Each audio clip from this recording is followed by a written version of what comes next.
Good morning, good afternoon, folks. I'm sitting here working on my car. Diggity dog it. Changing out these struts now. I just put my brand new struts. As you can see, that one right there, that's a brand new strut right there. That brand new strut right there. Came in the mail the other day. You know, give you a spot of taking a look at what the old one look like. The old one.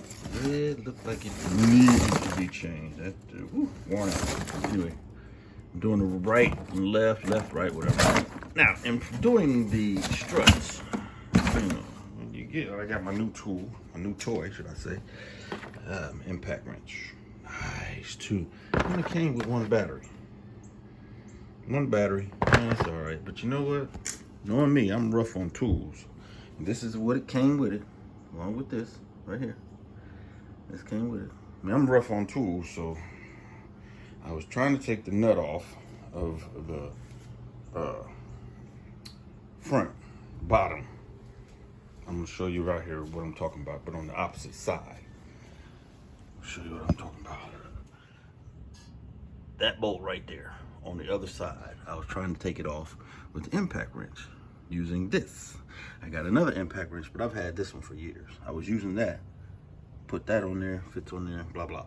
But it wasn't on there, it was on there at an angle. And know me, I'm rough on tools, man. Guess what? Check it out. Brand new. Cracked it already. Gotta go buy me a new one. Cracked that mother. I was like, man, Jesus, I don't think I'm gonna be able to get this finished.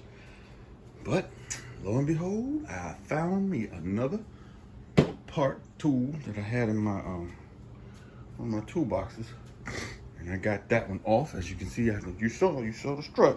The new one's on there. Very simple, very easy to do. You know, if you can get those two bolts like I showed you on the other side, get those two bolts off the bottom over there.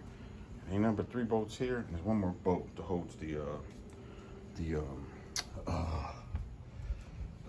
brake line, which is I'm gonna show you on this side.